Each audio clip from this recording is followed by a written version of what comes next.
So in this video, I'm just going to go through some of the questions that you need to do to prepare for quiz 3, which is on rates of reactions. As I'm sure you've noticed, there's quite a few 6 markers. They ask a lot of 6 markers on this topic, and the answers are quite similar each time. It's often on collision theory. So once you've done 1 or 2, you should get into the swing of things. It shouldn't be too difficult, but just make sure you're checking the mark scheme and you are being really precise with your language. This is the first of the 6 markers, and you're asked to use the results of these experiments to explain. That's really important. If you have a look at the mark scheme, they give you some sample answers, and there's one answer that talks all about collision theory but doesn't reference this table, and they end up with 2 marks. So you're going to be capped at level 1 unless you use the data that you're given. So you're going to use these results to explain the behavior of the particles after you've changed the temperature and after you've changed the concentration.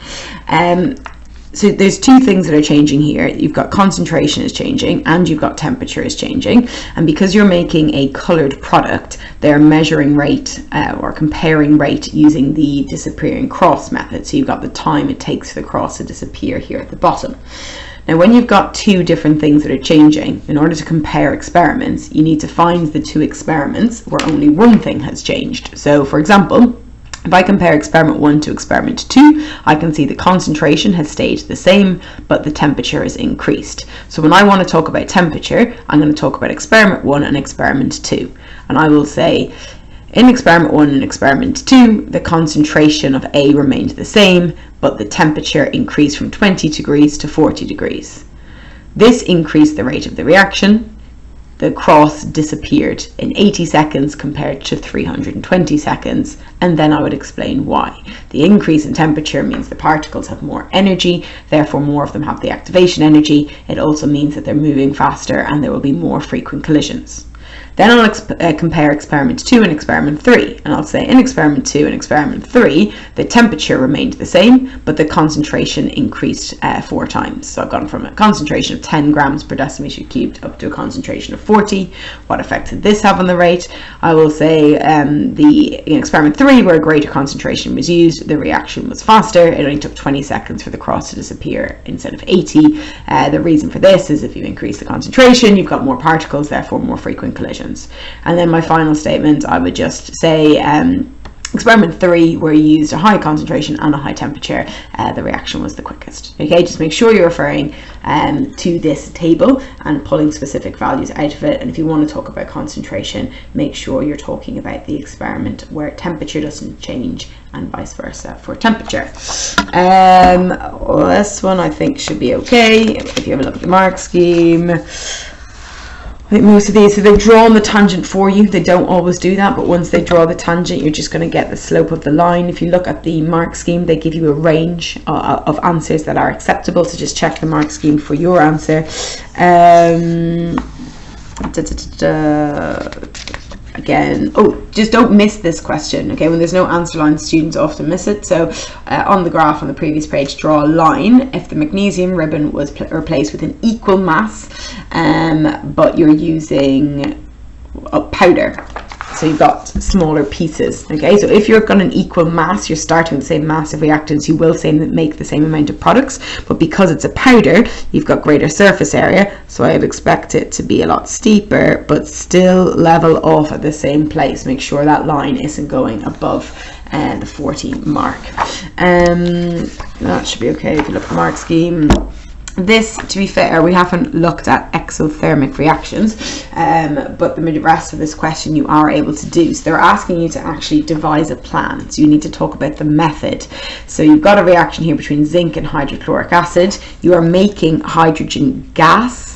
If you're making a gas, you're going to use the gas syringe method, or you could put this on a mass balance and record the change in mass over time. So, I mean, I would probably do the gas syringe method, but you need to describe how you would do it and how you would do it fairly. So you're changing the concentration of hydrochloric acid, but everything else will need to be kept the same. So you're going to use the same mass, don't say amount, same mass of zinc. You're changing the concentration, but you'll use the same volume of hydrochloric acid. You'll carry this out at the same temperature. So give me a list of the controls that you will use between the 2 experiments, and then the method itself. You're going to add the zinc to the acid. you're going to attach the gas syringe, and you're going to measure the amount of gas produced over a certain time, and make sure you're mentioning time. So you could say you're going to let the reaction run for 60 seconds and you're going to record how much gas is produced for each reaction. You should see the one with the higher concentration is quicker, but you're not asked to explain why. You're just asked to design the experiment, not to comment on the results. The second part of it here is which one will be more exothermic. To be fair, we haven't really looked at this yet, but exothermic just means it's going to give out heat. So it's a reaction that releases heat. And if they're saying it's more exothermic, it means it will release even more heat. To check that, you would just get the temperature of both reactions at the start using a thermometer, the temperature of both reactions at the end, and if it's more exothermic, you'll have a greater increase in temperature. Another 6 marker, okay, similar to the one on the previous page. They give you results, you absolutely have got to use them. So just take a second at the start, making sure you have fully interpreted the table before you launch into your answer. So you can see here you've got concentration, so they're changing the concentration. And they're also changing the size of the pieces. So you're going from small lumps. Small lumps would have a greater surface area than large lumps. Okay, so you've got two things that are changing here. So again, what I would do is I would read this first row, okay, because the concentration is 0.5 for both experiments. And you can see with the small lumps, the volume of gas produced is 17.2, but with the large lumps the volume of gas is only 3.1. They let them both run for the same amount of time. So the reaction is happening faster with the small lumps. You would need to explain why. Okay, small lumps have a greater surface area and more particles available for collision, more frequent collisions. And then I would come down here and I would look at concentration, and I might just look at the small lumps. So I'm changing the concentration, but the size of the pieces remains the same, and I can see that when I increase the concentration, that I'm getting more gas produced in the same amount of time, and I would explain why. But again, just make sure you are always referring to values from the table and then explaining why in terms of your collision theory. This one, okay, this came up in your carousel quiz on week 1, and it was the question that most people got wrong. Okay, if you are forming a solid, your reaction is going to turn cloudy, and we call solids precipitates. So why does the mixture turn cloudy? Because you are making a solid, or you could say you're making a precipitate, but then you need to tell me which one. So sulfur. So you're just getting that from the state symbols. That's the solid that you are making. Describe how the rate at which goes cloudy can be measured. You describe your disappearing cross method. This next question is a bit rogue, a little bit tricky. So they're saying you're starting off with acid with a concentration of 50, and you want to dilute it so it has a concentration of 20. So to go from a concentration of 50 to a concentration of 20, if I do 50 divided by 20, I need to dilute by a factor of 2.5. Okay, if I dilute it by 2.5, I'm going from a concentration of 50 grams per decimeters cubed to 20 grams per decimeters cubed. Now they say I'm starting with 100 centimeters cubed, and I need to dilute that by a factor of 2.5. So I take my 100, I multiply by 2.5, and I end up with 250. Okay, now where students go wrong is they forget that this 250 should be your final volume in total. If you're starting with 100 and you need to end up with a total volume of 250, how much more do you need to add? 150. Okay, so if I start with 100 and I add 150, I end up with a total volume of 250, and that's the same as me diluting by a factor of 2.5, and I got that 2.5 by doing 50 divided by 20. Okay, so it's kind of it's not a question that comes up very often. This, I think, when you have a look at the mark schemes, should all be okay.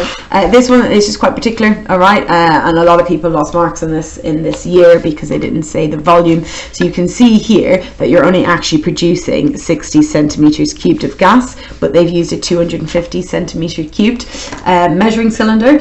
So it would be more accurate to use a 100 centimeter cube measuring cylinder because you've still got enough space to capture all the gas that is being produced, but on a 100 centimeter cubed measuring cylinder the resolution is better. Those little lines, those graduations will be closer together and you'll be able to read it more accurately. So you should always use the smallest size possible, and in this case they haven't done that. So you can talk about using a gas syringe instead of a measuring cylinder, but you still need to mention the volume. So a 100 centimeter cubed would be big enough.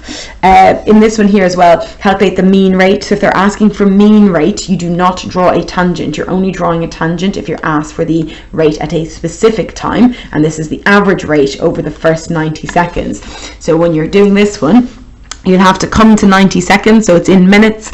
Your 90 seconds will be here between 1 minute and 2 minutes. So you'll go up to your graph and you'll go across, and they allow you on the mark scheme to pick any value from 28, 29 or 30 depending on where you drew your line from. 28, 29 or 30, that will be the volume. And if you see down here, it tells you the formula in the unit. So you start with your volume read from the y-axis, so just say I took 29 divided by the seconds, which is 90, and that's going to be your final answer. Okay, so make sure your units are matching. So 29 centimeters cubed is fine because the y-axis is in centimeters cubed, but your x-axis is in minutes. You're asked in seconds, so make sure you're using seconds. I think that one should be okay. If you just check the mark scheme, that should be okay. State the effect of catalyst.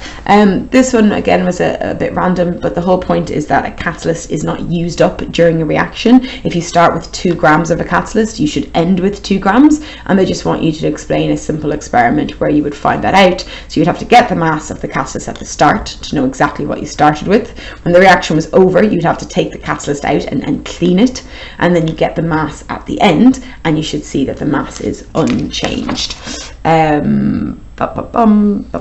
32, you don't have to do 32 because we haven't looked at these diagrams yet. And the last one, just a formula question. The formula for calcium carbonate, you need to know that the carbonate ion is a polyatomic ion with a -2 charge. Calcium is in group 2, so it has a +2 charge. Those charges immediately cancel, so your formula is going to be CaCO3. Any other questions about any of the 6 markers in particular, just come and find me.